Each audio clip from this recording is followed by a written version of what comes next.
Hi all welcome back to my channel. ಎಲ್ಲರೂ ಹೇಗಿದ್ದೀರಾ? ನೀವೆಲ್ಲರೂ ಚೆನ್ನಾಗಿದ್ದೀರಾ ಅಂತ ಅಂದ್ಕೊತೀನಿ. ಈ ವಿಡಿಯೋ ನಿನ್ನೆ ಸೋಮವಾರದ್ದೇ ಆಗಿರುತ್ತೆ. ಸೋಮವಾರ ಅಮಾವಾಸ್ಯೆ ಆಗಿರೋದ್ರಿಂದ ದೇವಸ್ಥಾನ ಅಂತೂ ತುಂಬ ರಶ್ ಇತ್ತು.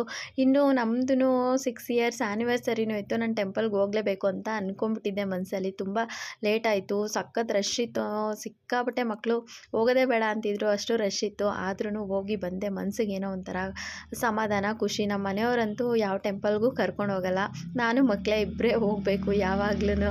ಅದು ಒಂದು ನನಗೆ ಯಾವಾಗಲೂ ಬೇಜಾರಾಗ್ತಿರುತ್ತೆ. ಆದ್ರೂ ಹೋಗಿ ಬಂದಮೇಲೆ ಒಂಥರ ಸಮಾಧಾನ, ಖುಷಿ. ಇನ್ನೂ ಅಲ್ಲಿ ಎವ್ರಿ ಮಂಡೇ ಇವಾಗ ಪ್ರಸಾದ ಎಲ್ಲ ಕೊಡ್ತಿದ್ದಾರೆ. ಎಲ್ಲರೂ ಅಲ್ಲೇ ಕೂತ್ಕೊಂಡು ಊಟ ಮಾಡ್ತಾಯಿದ್ರು. ತುಂಬ ಖುಷಿ ಆಯಿತು. ನಾನು ಯಾವಾಗಲೂ ಪ್ರಸಾದ ಇಸ್ಕೊಂಡು ಊಟ ಮಾಡೋಕ್ಕೆ ಆಗಿಲ್ಲ. ಯಾವಾಗಾದರೂ ಒಂದು ಟೈಮ್ ಹೋಗಬೇಕು. ಮಕ್ಕಳಿರ್ತಾರಲ್ಲ, ತುಂಬ ಹಿಂಸೆ ಆಗ್ತಿರುತ್ತೆ. ಆಮೇಲೆ ನಮ್ಮ ಪರಿ ತಿನ್ನಬೇಕು ಅಂತ ಅಂತಿದ್ದ. ಅಲ್ಲಿರೋರ ಹತ್ರನೇ ಪ್ರಸಾದ ಹಾಕಿಸ್ಕೊತಿದ್ರಲ್ಲ, ಅವನಿಗೆ ಅದರಲ್ಲೇ ಒಂದು ತುತ್ತು ಎತ್ಕೊಂಡು ಆಂಟಿಗೆ ಕೇಳಿದೆ ನಾನು, ಏನಾಗಲ್ಲ ಪ್ರಸಾದ ಕೇಳಿ ಈಸ್ಕೊಂಡು ತಿಂದರೆ ಏನೂ ಆಗಲ್ಲ ಅಲ್ವಾ ಅಂತ ಅಂದ್ಬಿಟ್ಟು. ಮುಂಚೆ ಎಲ್ಲ ಆ ಥರ ಇರ್ತಿರಲಿಲ್ಲ, ಒಂಥರ ನಾಚ್ಕೋತಿದ್ದೆ. ಇವಾಗ ಅದೆಲ್ಲ ಏನೂ ಇಲ್ಲ. ಒಂದು ತುತ್ತು ಕೊಡಿ ಆಂಟಿ ಪಾಪುಗೆ ಅಂತ ಅಂದ್ಬಿಟ್ಟು ಇಸ್ಕೊಂಡು ತಿನ್ನಿಸ್ಬಿಟ್ಟು ಕರ್ಕೊಂಡು ಬಂದ್ವಿ. ಇಲ್ಲೇನೋ ಪೂಜೆ ಎಲ್ಲ ಮಾಡಿಸಿದ್ರು, ಅಮಾವಾಸ್ಯೆ ಅಲ್ವಾ, ಹಂಗಾಗಿ ದೇವ್ರ ಮೇಲೆ ನಂಬಿಕೆ ಇರಲಿ. ಮೂಢನಂಬಿಕೆಗಳು ಇಟ್ಕೊಂಡು ಅದಾಗುತ್ತೆ ಇದಾಗುತ್ತೆ ಅನ್ನೋದು ನಮ್ಮ ನಂಬಿಕೆಗಳಷ್ಟೇ. ನಂಬಿಕೆ ಇಟ್ಕೊಂಡು ಪೂಜೆ ಮಾಡಿದ್ರೆ ಮನಸ್ಸಿಂದ ಎಲ್ಲಾದರೂ ಒಂದು ಶಕ್ತಿ ನಮ್ಮನ್ನ ಕಾಪಾಡೋ ಅನ್ನೋ ಧೈರ್ಯ ನಮ್ಗೆ ಬರುತ್ತೆ. ಆ ಧೈರ್ಯದಿಂದ ನಾವು ಬದುಕ್ಬೋದು ಅನ್ನೋದಷ್ಟೇ ನನ್ನ ದೇವರ ಕಾನ್ಸೆಪ್ಟು. ಆಗ ಒಂಥರ ಮನಸ್ಸಿಗೆ ಸಮಾಧಾನ. ಇನ್ನು ಮಕ್ಕಳು ಸಂಜೆ ಟೈಮ್ ಏನಾದರೂ ಕೇಳ್ತಿರ್ತಾರೆ, ಅಂಗಡಿಲಿ ತಂದು ಕೊಡೋದಕ್ಕಿಂತ ಮನೇಲೇ ಮಾಡ್ಕೊಡೋದು ಬೆಟರು ಅಂತ ಅಂದ್ಬಿಟ್ಟು ನಾನು ಇದನ್ನು ಮಾಡ್ಕೊಂಡಿದ್ದೆ. ಮೈದಾ ಹಿಟ್ಟು ಯೂಸ್ ಮಾಡ್ಕೊಂಡಿದ್ದು ತುಂಬಾ ಚೆನ್ನಾಗಿತ್ತು. ನೆಕ್ಸ್ಟ್ ಟೈಮ್ ಮಾಡಿದಾಗ ಖಂಡಿತ ವೀಡಿಯೋನ ಇದರಲ್ಲಿ ಶೇರ್ ಮಾಡ್ತೀನಿ. ತುಂಬ ಈಸಿಯಾಗಿ ಮಾಡ್ಕೋಬೋದು. ತುಂಬ ಅಂದರೆ ತುಂಬ ಕ್ರಿಸ್ಪಿಯಾಗಿ ಬರುತ್ತೆ ಮಕ್ಕಳಿಗೆ. ಸಕ್ಕತ್ತಂದರೆ ಸಕ್ಕತ್ತಾಗಿತ್ತು. ಮತ್ತು ಇದಕ್ಕೆ ಸ್ವೀಟ್ನೆಸ್ಗೆ ನಾನು ಸಕ್ಕರೆ ಮತ್ತು ಏಲಕ್ಕಿನ ಪುಡಿ ಮಾಡಿ ಅದನ್ನು ಅದ್ರ ಮೇಲೆ ಉದುರಿಸಿದ್ದೆ. ಮಕ್ಕಳಂತೂ ಸಿಕ್ಕಾಪಟ್ಟೆ ಇಷ್ಟಪಟ್ಟು ತಿಂದರು. ಮತ್ತೇನು ಖಾಲಿ ಆದಮೇಲೂ ಕೇಳ್ತಾಯಿದ್ರು ಅವರು ಕೂಡ. ನಾನು ಇಷ್ಟು ಸ್ವಲ್ಪನೇ ಮಾಡಿದ್ದು ಹೇಗಾಗುತ್ತೆ ಏನೋ. ನಾನು ಪ್ರತಿ ಸಲ ಇದು ಆಲ್ರೆಡಿ 3 ಸಲ ಮಾಡಿದ್ದೀನಿ. ಬಟ್ ಪ್ರತಿ ಸಲ ಮಾಡಿದಾಗ್ಲೂ ಅಡುಗೆ ಒಂದೊಂದು ಸಲ ಹೆಂಗಾಗುತ್ತೆ ಗೊತ್ತಾ, ನಾವು ಎಷ್ಟೇ ಚೆನ್ನಾಗಿ ಮಾಡ್ತಾಯಿದ್ರು ಒಂದೊಂದು ಸಲ ಚೆನ್ನಾಗಾಗುತ್ತೆ, ಒಂದೊಂದು ಸಲ ಚೆನ್ನಾಗಾಗಲ್ಲ. ಸೊ ಹಂಗಾಗಿ ನಾನು ಒಂದೊಂದು ಸಲ ಹಾಳಾಗ್ಬಿಟ್ರೆ ತಿನ್ನಲ್ವಲ್ಲ ಮಕ್ಕಳು ಅಂತ ಅಂದ್ಬಿಟ್ಟು ಸ್ವಲ್ಪನೇ ಮಾಡ್ತೀನಿ. ನೆಕ್ಸ್ಟ್ ಮಾಡಿಕೊಡ್ಬೋದಲ್ವ. ಮತ್ತು ಹಳೇದನ್ನು ಇಟ್ಟು ಮಕ್ಕಳು ಕೊಡೋದ್ರಿಂದ ಅಷ್ಟೇನು ಚೆನ್ನಾಗಿರಲ್ಲ ಅಂತ ಅಂದ್ಬಿಟ್ಟು. ಅಣಬೆ ಎಷ್ಟು ಚೆನ್ನಾಗಿರೋ ತಂದಿದ್ರು ಅಂದರೆ ತುಂಬಾ ಚೆನ್ನಾಗಿತ್ತು. ನನಗೆ ಅಣಬೆ ನೋಡಿದ ತಕ್ಷಣ ಸಿಕ್ಕಾಪಟ್ಟೆ ಖುಷಿ ಆಯಿತು. ನನಗೆ ಸೊಪ್ಪು, ಈ ಅಣಬೆ ಈ ಥರ ಎಲ್ಲ ಗದ್ದೆಯಲ್ಲೆಲ್ಲ ಬೆಳೆಯೋದು, ಅದನ್ನು ಕಿತ್ಕೊಂಡು ಬರೋದು, ಅದನ್ನು ಅಡುಗೆ ಮಾಡ್ಕೊಂಡು ತಿನ್ನೋದು, ಆ ಥರದ್ದೆಲ್ಲ ನೇಚರ್ ನನಗೆ ಸಿಕ್ಕಾಪಟ್ಟೆ ಇಷ್ಟ. ಅದರಲ್ಲೂ ಈ ಅಣಬೆ ಊರುಗಳಲ್ಲೆಲ್ಲ ಗದ್ದೆ ಹತ್ರ ಎಲ್ಲ ಸಿಕ್ತಿತ್ತಲ್ಲ, ಆವಾಗ ಅದು ನೋಡೋಕ್ಕೆ ಒಂಥರ ಸಂಭ್ರಮ. ಇವಾಗೆಲ್ಲ ಬೆಳೆಯೋದು ತಗೋತೀವಲ್ಲ, ಅಷ್ಟು ಟೇಸ್ಟ್ ಇಲ್ಲ ಅಂದರೂ ಇದು ತುಂಬಾ ಚೆನ್ನಾಗಿತ್ತು.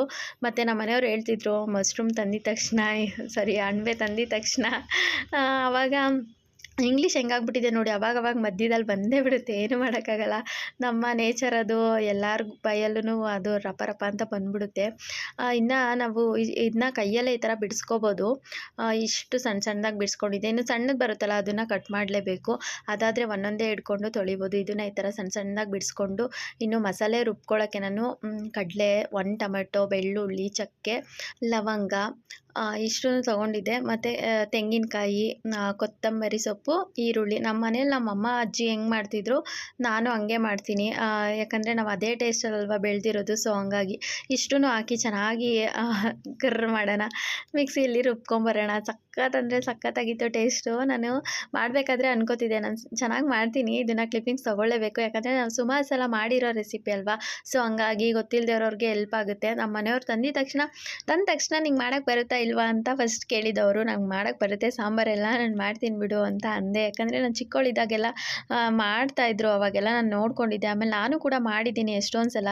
ಅದು ನನಗೆ ಸಿಕ್ಕಿದಾಗ ನಾನು ಕಿತ್ತಿರೋ ಅನುಭವನೂ ಇದೆ. ಅದು ಎಷ್ಟು ಚೆನ್ನಾಗಿ ಫೀಲ್ ಕೊಡುತ್ತೆ ಗೊತ್ತಾ. ಅಣಬೆ ಎಲ್ಲ ನಾವು ಗದ್ದೆಲೆಲ್ಲ ತಗೊಂಡು ಬರ್ತೀವಲ್ಲ, ಅವಾಗಂತೂ ಅದು ಖುಷಿ ಹೇಳೋಕ್ಕಾಗಲ್ಲ. ಅದನ್ನು ಎಕ್ಸ್ಪೀರಿಯೆನ್ಸ್ ಮಾಡಿರೋರ್ಗೆ ಅಷ್ಟೇ ಗೊತ್ತಾಗುತ್ತೆ.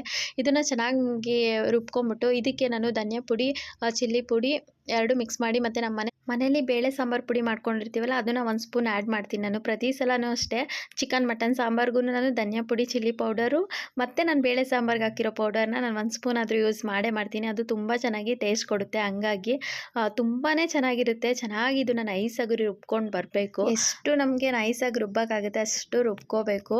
ಆವಾಗ ಟೇಸ್ಟ್ ತುಂಬಾ ಚೆನ್ನಾಗಿ ಕೊಡುತ್ತೆ. ಇನ್ನು ಅಣಬೆನ ಅರಿಶಿನ ಮತ್ತು ಉಪ್ಪು ಹಾಕ್ಕೊಂಡು ತೊಳಿಬೇಕು. ಯಾಕಂದರೆ ಅದು ಚಿಕನ್ ನಾವು ಹೇಗೆ ತೊಳಿತೀವಿ ಅದೇ ರೀತಿ ಇದನ್ನು ತೊಳ್ಕೊಬೇಕು. ತೊಳ್ಕೊಬೇಕು. ಏನಾದರೂ ಬ್ಯಾಕ್ಟೀರಿಯಾಗಳಿದ್ದರೆ ಅದರಲ್ಲಿ ಅರಿಶಿನ ಮತ್ತು ಸಾಲ್ಟಲ್ಲಿ ಹೊಟ್ಟೋಗುತ್ತೆ. ಮತ್ತು ತೊಳಿಬೇಕಾದ್ರೆ ಬೇಗ ಬೇಗ ತೆಗಿಬೇಕು, ನೀರನ್ನ ಅಬ್ಸರ್ವ್ ಮಾಡ್ಕೊಬಿಡುತ್ತೆ, ಹೀರ್ಕೊಬಿಡುತ್ತಲ್ವ ಅದು. ಸೊ ಹಂಗಾಗಿ ಬೇಗ ತೆಗಿಬೇಕು. ಸಣ್ಣ ಸಣ್ಣ ಅಣಬೆ ಆದರೆ ಒಂದೊಂದೇ ಹಿಡ್ಕೊಂಡು ತೊಳಿಬೋದು. ಸೊ ಇದು ದೊಡ್ಡದಲ್ವಾ, ಹಂಗೆ ಒಂದೊಂದೇ ಹಿಡ್ಕೊಂಡು ತೊಳೆಯೋಕ್ಕಾಗಲ್ಲ. ಸೊ ನಾನು ಈ ಥರ ತೊಳ್ಕೊಂಡು ಬೇಗ ಬೇಗ ತಗೊಂಡಿದ್ದೆ. ಇನ್ನು ತೊಳೆದಾದ್ಮೇಲೆ ಒಂದು ಕುಕ್ಕರ್ಗೆ ಎಣ್ಣೆ, ಈರುಳ್ಳಿ, ಕರ್ಬೇವಿನ ಸೊಪ್ಪು ವೆರಿ ಇಂಪಾರ್ಟೆಂಟು, ತುಂಬ ಟೇಸ್ಟ್ ಚೆನ್ನಾಗಿ ಕೊಡುತ್ತೆ. ಈರುಳ್ಳಿ ಫ್ರೈ ಆದಮೇಲೆ ಕರ್ಬೇವಿನ ಸೊಪ್ಪು ಹಾಕೋದನ್ನ ಮರಿಬೇಡಿ, ಯಾಕಂದರೆ ಟೇಸ್ಟ್ ಅಷ್ಟು ಚೆನ್ನಾಗಿರುತ್ತೆ. ನಾನು ಹಾಕ್ದೇನೂ ನೋಡಿದ್ದೀನಿ, ಒಂದು ಸಲ ಮಾಡಿ ಹಾಕಿನೂ ನೋಡಿದ್ದೀನಿ. ಸೊ ಹಂಗಾಗಿ ಹೇಳ್ತಾ ಇದ್ದೀನಿ. ಆಮೇಲೆ ಮಾಡಾದ್ಮೇಲೆ ಚೆನ್ನಾಗಿಲ್ಲ ಅನ್ಕೋಬಾರ್ದಲ್ವ. ಸೊ ಹಂಗಾಗಿ ಈ ಸಾಂಬಾರು ಮುದ್ದೆಗೆ, ಅನ್ನಕ್ಕೆ, ಚಪಾತಿಗೆ, ರೊಟ್ಟಿಗೆ ಎಲ್ಲದಕ್ಕೂ ತುಂಬಾ ಚೆನ್ನಾಗಿ ಸೂಟ್ ಆಗುತ್ತೆ. ಅಷ್ಟು ಚೆನ್ನಾಗಿರುತ್ತೆ ಅಂದರೆ ನಿಮಗೆ ಹೇಳೋಕ್ಕಾಗಲ್ಲ. ಒಂದು ಸಲ ಟ್ರೈ ಮಾಡಿ. ಮಶ್ರೂಮು ಯಾರಿಗಿಷ್ಟ ಇಲ್ಲ ಹೇಳಿ, ಎಲ್ಲರಿಗೂ ಇಷ್ಟ ಆಗುತ್ತೆ. ಅದರಲ್ಲೂ ಅಪರೂಪಕ್ಕೆ ಸಿಗೋದಲ್ವ ಇದು. ಹಳ್ಳಿ ಕಡೆ ಸಿಕ್ಕಿದಾಗ ಆ ಟೈಮಲ್ಲಿ, ಮಳೆ ಬರೋ ಟೈಮಲ್ಲೆಲ್ಲ ಸಿಗ್ತಿರುತ್ತೆ. ಆ ಥರ ಈಗಂತೂ ಎಲ್ಲ ಕಡೆ ಬೆಳೆಯೋದ್ರಿಂದ ಸಿಗುತ್ತೆ. ಬಟ್ ತುಂಬ ಎಲ್ರಿಗೂ ಇದು ಇಷ್ಟ ಆಗುತ್ತೆ ರೆಸಿಪಿ. ಹಂಗಾಗಿ ಇದನ್ನು ನಾವು ಮತ್ತೆ ಸಾಲ್ಟು, ಸ್ವಲ್ಪ ಅರಿಶಿನ ಹಾಕ್ಕೊಂಡು ನಾವೇನು ತೊಳ್ಕೊಂಡಿರ್ತೀವಿ ಅದನ್ನೆಲ್ಲ ನೀಟಾಗಿ ಫ್ರೈ ಮಾಡ್ಕೋಬೇಕು. ಒಂದು ಸ್ವಲ್ಪನೂ ನೀರು ಇರಬಾರ್ದು. ನೀರು ಸ್ವಲ್ಪ ಉಳ್ಕೊಂಡ್ರೂ ಜಾಸ್ತಿ ಅಲ್ಲಿ ನಾವು ನೆನೆಸಿದ್ರೆ ಅದನ್ನು ಉಳ್ಕೊಂಬಿಡುತ್ತೆ. ಸೊ ಹಂಗಾಗಿ ನಾವು ನೀರನ್ನ ಅದನ್ನು ಅಬ್ಸರ್ವ್ ಮಾಡ್ಕೊಳ್ಳೋಕ್ಕೆ ಬಿಡಬಾರ್ದು. ಬೇಗ ಬೇಗ ತೊಳ್ಕೊಂಡು ತಗೋಬೇಕು.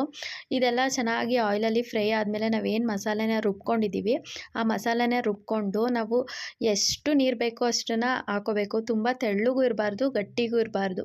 ಮಟನ್ಗೂ ಅಷ್ಟೇ, ಚಿಕನ್ಗೂ ಅಷ್ಟೇ. ಸಾಂಬಾರು ತುಂಬ ಗಟ್ಟಿಗಿದ್ರೆ ತಿನ್ನೋಕ್ಕೆ ಆಗಲ್ಲ, ಇನ್ನೂ ತುಂಬ ತೆಳ್ಳಗಿದ್ರೂ ತಿನ್ನೋಕ್ಕಾಗಲ್ಲ. ಎಷ್ಟು ಮೀಡಿಯಮ್ ಆಗಿರಬೇಕು ಯಾವುದೇ ಸಾಂಬಾರು. ಈ ಮಸಾಲೆ ಹಾಕಿದ್ಮೇಲೆ ಸ್ವಲ್ಪ ಫ್ರೈ ಮಾಡಬೇಕು. ಯಾಕಂದರೆ ನಾನು ರುಬ್ಕೋಬೇಕಾದ್ರೆ ಕಾಯಿ ಅದೆಲ್ಲ ಏನು ಫ್ರೈ ಮಾಡ್ಕೊಂಡಿಲ್ಲ. ಸೊ ಫ್ರೈ ಮಾಡ್ಕೊಳ್ದೇ ಇರಲಿ, ನನಗೇನು ಟೇಸ್ಟು ವ್ಯತ್ಯಾಸ ಏನೋ ಕಾಣಿಸಿಲ್ಲ ಯಾವ ಸಾಂಬಾರಲ್ಲೂ. ಸೊ ಹಂಗಾಗಿ ನಾನು ಹಿಂಗೆ ಮಾಡ್ತೀನಿ. ನಮ್ಮಮ್ಮ, ನಮ್ಮ ಅಜ್ಜಿ ಎಲ್ಲ ಹೀಗೆ ಮಾಡ್ತಿದ್ರು. ಕುಕ್ಕರಲ್ಲಿ ಮಾಡ್ತೀನಿ ಅಂದರೆ ಮಸಾಲೆಲ್ಲ ಹಾಕ್ಬಿಟ್ಟು ರುಚಿಗೆ ತಕ್ಕಷ್ಟು ಉಪ್ಪು ಹಾಕ್ಬಿಟ್ಟು ಕೂಗಿಸ್ಕೋಬೋದು. ನಾನು ಹಾಗೆ ಬೇಯಿಸಿದ್ದೆ. ಒಂದು 30 ಮಿನಿಟ್ಸು ನಾನು ಬೇಯಿಸ್ಕೊಂಡಿದ್ದೀನಿ. ಸಾಂಬಾರು ರೆಡಿ ಆಗುತ್ತೆ. ಘಮ ಘಮ ಅಂತ ಮನೆ ಫುಲ್ಲು ಘಮ ಹರಡೋ ಅಂಥ ಸಾಂಬಾರಿದು. ನೀವು ಒಂದ್ಸಲ ಟ್ರೈ ಮಾಡಿ, ಹೇಗಿದೆ ಕಾಮೆಂಟ್ ಮುಖಾಂತರ ತಿಳಿಸಿ.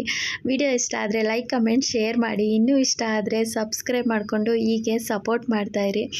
Thank you so much. Thank you for watching.